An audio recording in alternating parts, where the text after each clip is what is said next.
स्वागत है आपका medical officers Rajasthan YouTube channel पर। निमोनिया, हम सब ने ये शब्द सुना है और ज़्यादातर लोग इसे फेफड़ों का एक सामान्य संक्रमण ही समझते हैं।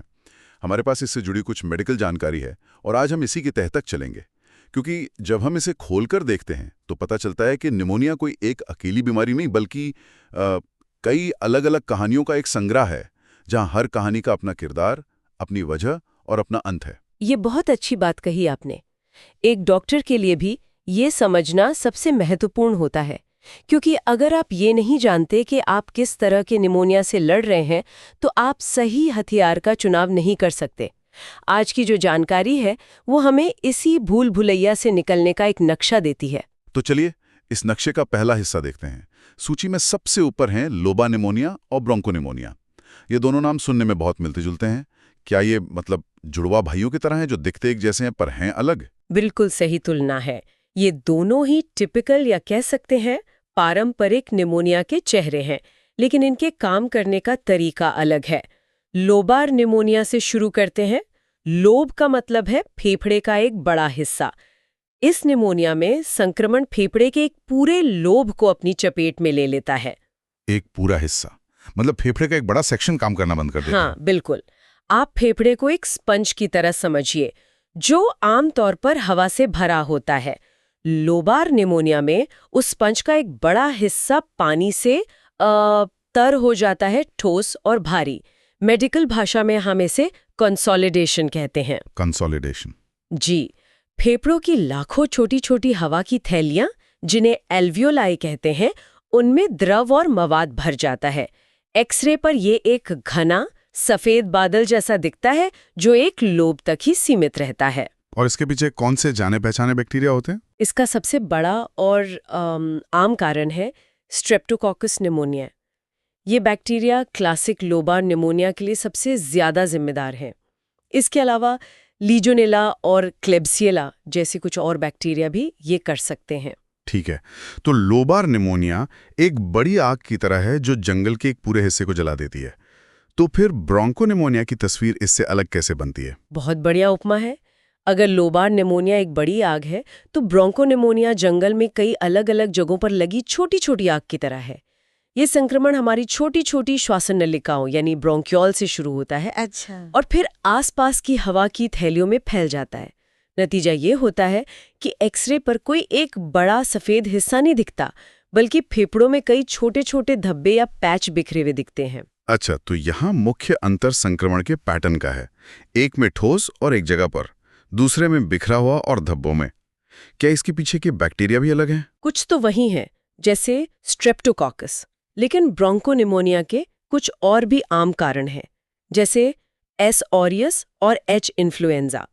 तो पैटर्न अलग है और जिम्मेदार जीवों की सूची थोड़ी और बड़ी हो जाती है। तो लोबार और ब्रोंकोनिमोनिया में दोनों ही मामलों में समस्या फेफड़ों की हवा वाली थैलियों के अंदर है। लेकिन क्या ऐसा भी निमोनिया है जो इन थैलियों को छोड़कर कहीं और हमला करता हो? शायद यहीं पर एटिपिकल निमोनिया की बात आती है। आप बिल्कुल सही रास्ते पर है। यहीं से कहानी और दिलचस्प हो जाती है। इंटरस्टिशियल निमोनिया, जिसे एटिपिकल भी कहते हैं, वो नियमों को तोड़ता है। एटिपिकल का मतलब ही है जो सामान्य न हो। ये पारंपरिक निमोनिया जैसा दिखता नहीं और न ही वैसा व्यवहार करता है। इसे वॉकिंग निमोनिया भी कहते हैं, ये मैंने सुना है। ये तो बहुत ही भ्रामक शब्द है। क्या इसका मतलब ये है कि ये खतरनाक नहीं है, या ये ज्यादा खतरनाक है क्योंकि लोग इसे नजरअंदाज कर देते हैं? ये एक बहुत महत्वपूर्ण सवाल है। इसे वॉकिंग निमोनिया इसलिए कहते हैं क्योंकि इसके लक्षण अक्सर इतने हल्के होते हैं, थोड़ी खांसी, हल्का बुखार, कि लोग अपनी रोजमर्रा की जिंदगी जीते रहते हैं, काम पर जाते रहते हैं। उन्हें लगता है कि बस थोड़ी थकान है या जुकाम है। अच्छा। लेकिन इसका मतलब ये नहीं कि ये खतरनाक नहीं है। अगर इसे नजरअंदाज किया जाए तो ये गंभीर रूप ले सकता है। तो इसमें फेफड़ों के अंदर होता क्या है अगर संक्रमण हवा की थैलियों में नहीं है तो? चलिए, फेफड़े को एक अंगूर के गुच्छे की तरह सोचते हैं। हर अंगूर एक हवा की थैली है। पारंपरिक निमोनिया में इन अंगूरों के अंदर मवाद भर जाता है जी। लेकिन इंटरस्टिशियल निमोनिया में अंगूर तो ज्यादातर ठीक रहते हैं, पर जिन महीन डालियों और दीवारों से ये अंगूर जुड़े हैं उनमें सूजन आ जाती है। ओहो, मतलब दीवारों में? हाँ, जिसे इंटरस्टिशियम कहते हैं। ये सूजन हवा के आने जाने के रास्ते को मुश्किल बना देती है, इसलिए एक्सरे पर कोई ठोस पैच नहीं दिखता, बल्कि एक धुंधली जाली जैसी तस्वीर दिखती है। और इसके पीछे के अपराधी भी एटिपिकल ही होंगे। बिल्कुल, यहाँ बैक्टीरिया का एक अलग समूह है, जैसे माइकोप्लाज्मा, जो वॉकिंग निमोनिया का सबसे आम कारण है।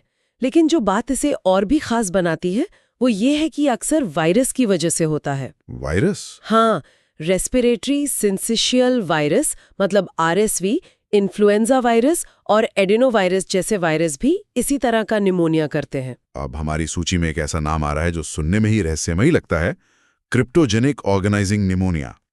क्रिप्टो का मतलब ही छिपा हुआ या गुप्त होता है, तो क्या ये कोई रहस्यमयी निमोनिया है? हाँ, एक तरह से ये मेडिकल जगत की एक पहेली है। क्रिप्टोजेनिक का सीधा मतलब है अज्ञात कारण वाला, मतलब हमें पता ही नहीं कि ये क्यों हुआ। इसका पुराना नाम और भी डरावना था, BOOP यानी ब्रोंकियोलाइटिस ऑब्लिटरेंस ऑर्गेनाइजिंग निमोनिया, पर अब इसे सरल कर दिया गया है। तो अगर एक मरीज को ये बीमारी है तो डॉक्टर के लिए ये कितना मुश्किल होता होगा। वो निमोनिया समझकर इलाज कर रहे हैं, एंटीबायोटिक्स दे रहे हैं और कुछ असर नहीं हो रहा। बिल्कुल, और यहीं पर असली जासूसी का काम शुरू होता है।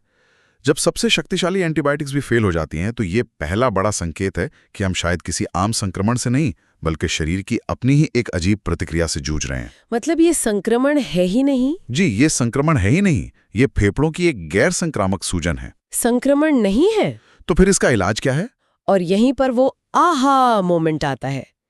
इसका इलाज एंटीबायोटिक से नहीं बल्कि ग्लूकोकॉर्टिकॉइड्स यानी स्टेरॉइड से होता है। स्टेरॉइड से? हाँ, जैसे ही मरीज को स्टेरॉइड्स दिए जाते हैं वो नाटकीय रूप से ठीक होने लगता है।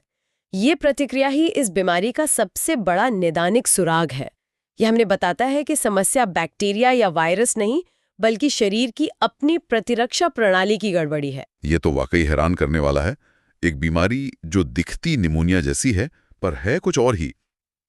चलिए अब इस सूची के आखिरी प्रकार पर आते हैं, एस्पिरेशन निमोनिया। जैसा कि नाम से लगता है, इसका संबंध कुछ गलत चीज के फेफड़ों में चले जाने से है। आपका अनुमान एकदम सही है। ये तब होता है जब मुंह या पेट की कोई सामग्री, खाना, पानी या पेट का एसिड सांस की नली में जाके फेफड़ों तक पहुंच जाती है। इसे एस्पिरेशन कहते हैं। ये किन लोगों के लिए एक बड़ा खतरा है? इसका खतरा उन लोगों में सबसे ज्यादा होता है जिनका सुरक्षा तंत्र कमजोर पड़ गया हो, जैसे कोई व्यक्ति जो बहुत ज्यादा नशे में हो, स्ट्रोक का मरीज हो या किसी न्यूरोलॉजिकल बीमारी की वजह से जिसे निगलने में कठिनाई हो रही हो। अच्छा। इन सब स्थितियों में हमारा जो खांसी का रिफ्लेक्स होता है, जो फेफड़ों को बाहरी चीजों से बचाता है, वो ठीक से काम नहीं करता। इसमें एक बहुत ही दिलचस्प बात लिखी है कि शरीर की पोजीशन से ये तय होता है कि इन्फेक्शन कहाँ होगा। इसका मतलब है कि एक रेडियोलॉजिस्ट एक्सरे देखकर ही अंदाजा लगा सकता है कि मरीज लेटा हुआ था या बैठा हुआ। हाँ, काफी हद तक ये क्लासिक क्लू है मेडिसिन में फोरेंसिक जांच जैसा। गुरुत्वाकर्षण यहाँ एक बड़ी भूमिका निभाता है।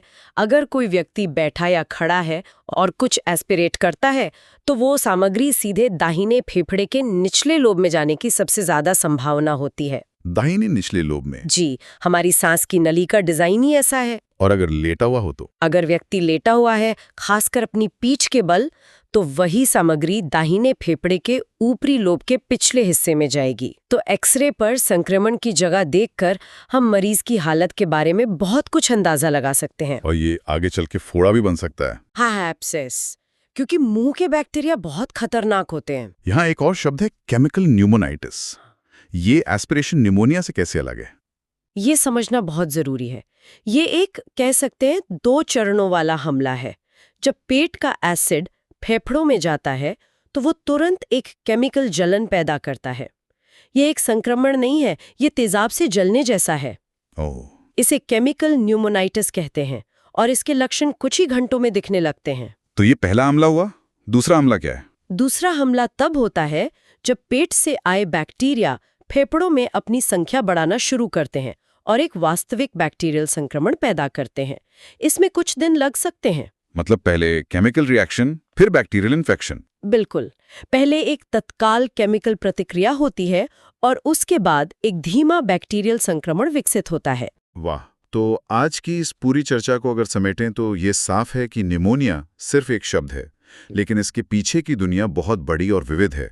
हमने एक ठोस, एक जगह पर होने वाले लोबार निमोनिया से शुरुआत की, जी फिर ब्रोंको निमोनिया के बिखरे हुए धब्बों को समझा।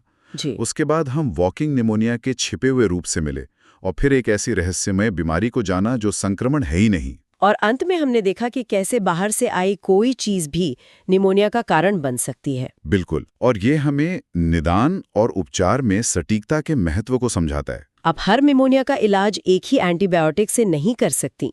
सही प्रकार की पहचान करना ही सही इलाज की ओर पहला और सबसे महत्वपूर्ण कदम है। ये दिखाता है कि दवा देना सिर्फ एक विज्ञान नहीं, बल्कि एक कला भी है, जिसमें सुरागों को जोड़कर सही नतीजे पर पहुंचना होता है। जाते जाते एक विचार जो मेरे मन में आ रहा है, हमने देखा कि कैसे एस्पिरेशन निमोनिया का सीधा संबंध स्ट्रोक या निगलने की समस्याओं से है, यानी हमारे तंत्रिका तंत्र से। ये सोचने पर मजबूर करता है कि हमारे फेफड़ों का स्वास्थ्य हमारे शरीर की दूसरी प्रणालियों से कितनी गहराई से जुड़ा हुआ है। यही तो सबसे खूबसूरत बात है।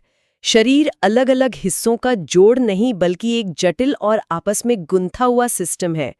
आज की चर्चा के बाद सोचने वाली बात यह है कि शरीर के ऐसे और कौन से गहरे और अनपेक्षित संबंध हो सकते हैं जिन्हें समझना हमें बीमारियों को एक बिल्कुल नए दृष्टिकोण से देखने में मदद कर सकता है।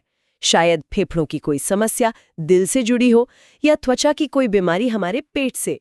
ये खोज कभी खत्म नहीं होती।